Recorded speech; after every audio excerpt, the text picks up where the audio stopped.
king of the new beggars, is set at the end of the Qing Dynasty when the capital city is in the chaos caused by the appearance of mysterious creatures. These creatures possessed people and often even killed high-ranking officials, making people restless. The restlessness was not only felt by the common people and imperial officials. Even the emperor had a nightmare that caused his body to shake violently as if he was possessed by something. Hence, the emperor ordered a confidant, Fuca Yuheng, to investigate what caused the strange phenomenon to hit the capital. The next day, rumors about the appearance of monsters had spread throughout the capital. The residents believed the rumors even more after seeing the convoy carrying the coffin containing an official who died.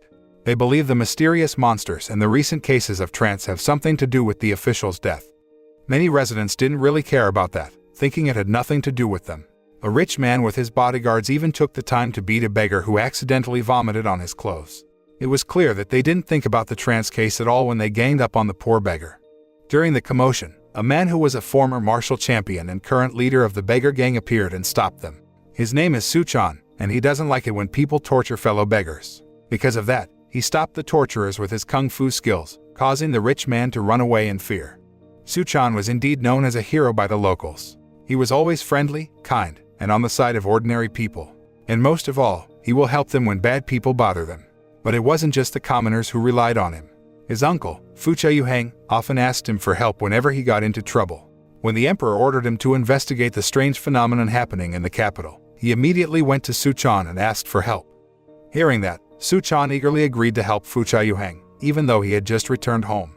On the other hand, mysterious creatures continue to attack the officials. It is still unknown what exactly these creatures are, as they wear hoods over their hats to hide their faces. This made Fuca Yuheng want to start an investigation as soon as possible. However, Suchan takes him to a brothel, arguing that they should start an investigation there.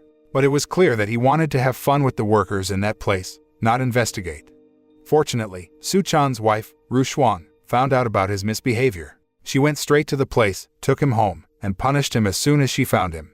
And there was nothing he could do here. Even though he is good at kung fu, he is afraid of his wife. The next day, Suchan and Fuca Yuheng finally found their first clue.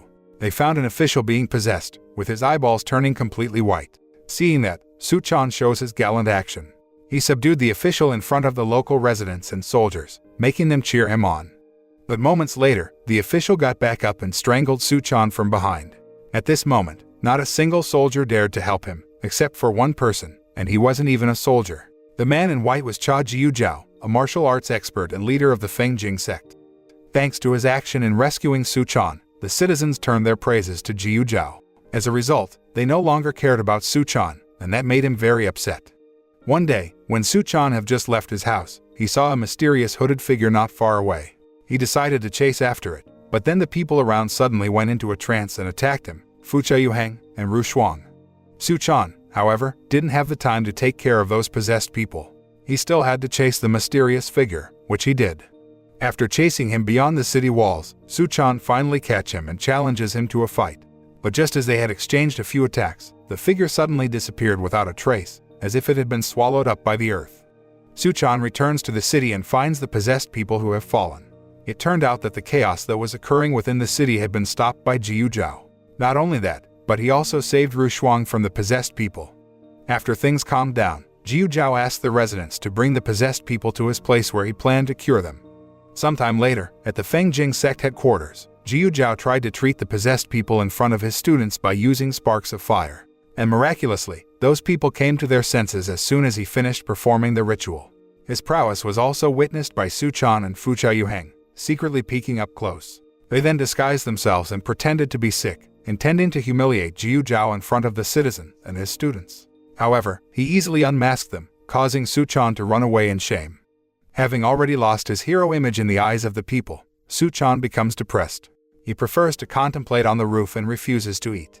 But to his surprise, Jiuzhao came to his house, claiming he wanted to meet Suchan to discuss something important. He wanted to ask Suchan to help catch his younger brother who had betrayed their teacher. Jiuzhao also warned Suchan because he suspected his younger brother was aiming for Suchan as his next target. But Suchan, resentful of him, refused his request, as it was none of his business. Meanwhile, the emperor continues to have strange dreams in which he is surrounded by sinister creatures who tell him to give up his power. A few days later, one of the emperor's trusted officials disguised himself as Suchan to slander him. He prayed in front of the god statue while bad-mouthing Suchan, hoping it would affect those who heard it. Shortly afterward, the hooded figure reappeared and attacked Su Chan. However, the hooded figure was no match for him. With his kung fu skills, Su Chan could repulse his opponent. Although, in the end, it was Jiu Zhao who defeated that figure. It didn't take long for the emperor to hear about the incident. Soon after that, he called Su Chan and Jiu Zhao to the palace to reward them. However, Su Chan refuses to accept anything from the emperor, as he was already comfortable living a leisurely life as a beggar. After Su Chan left, the emperor discussed his strange dreams with Jiu Zhao, who advised him to continue treating his heart disease to reduce the frequency of the nightmares. The emperor seemed to trust Jiu Zhao, making him the emperor's confidant. Thanks to his appointment, Jiu Zhao was praised by the entire city. On the other hand, Su Chan be increasingly forgotten by the citizens. A few days later, the emperor had another nightmare, so Fuca Yuheng called Su Chan to see the emperor again.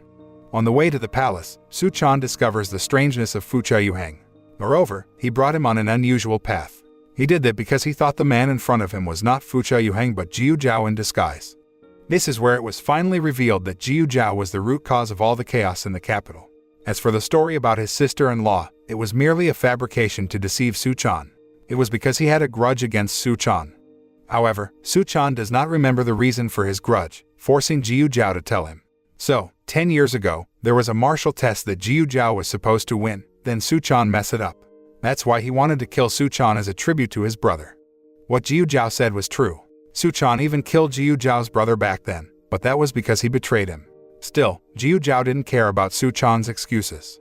He still thinks Su Chan was his brother's killer, so he had to die.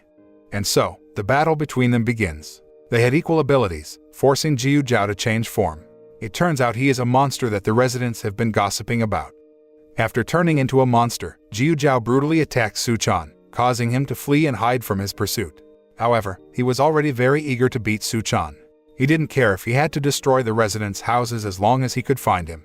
Finally, Su Chan be forced to use a dragon attack technique to dispel Jiu Zhao's magic, making him return to his human form again.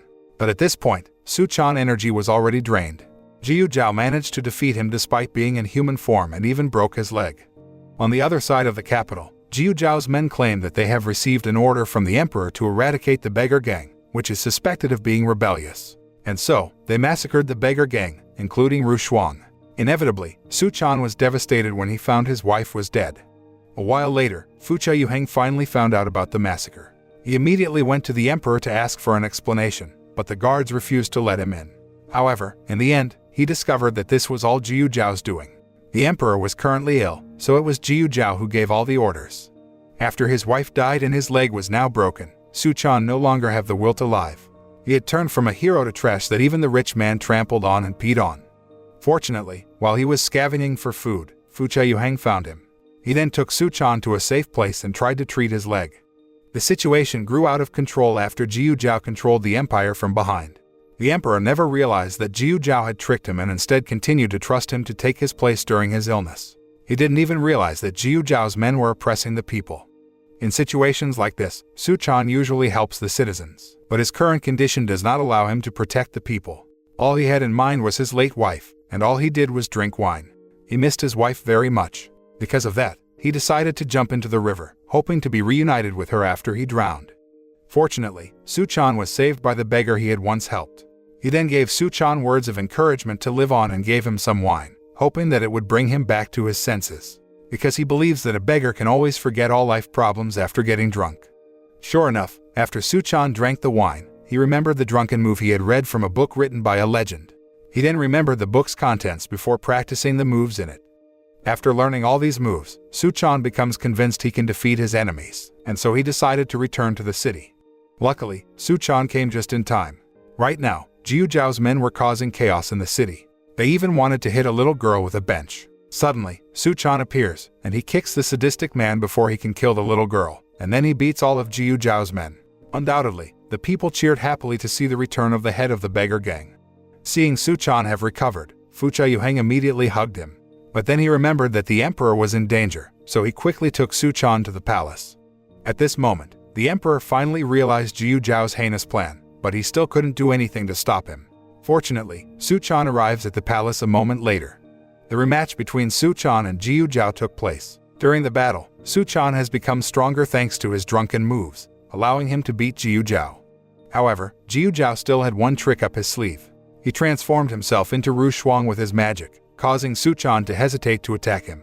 But in the end, he realized that his wife couldn't possibly come back to life. Still, he thanked Jiu Zhao for giving him one last chance to see her face. After saying that, he beat Jiu Zhao so hard that he fell onto the embers. After everything calmed down, the emperor thanked Su Chan and was about to reward him for his good deed in defeating Jiu Zhao. He refuses any gifts from the emperor. He only wanted the emperor to be a good leader for his people. By the film's end, life in the capital city has returned to being safe and peaceful. Even so, Su Chan still lived his life as the leader of the Beggar Gang. Until one day, he met a woman similar to his late wife, and she was kind enough to give him food. The moral that can be learned from this movie is, don't judge a book by its cover.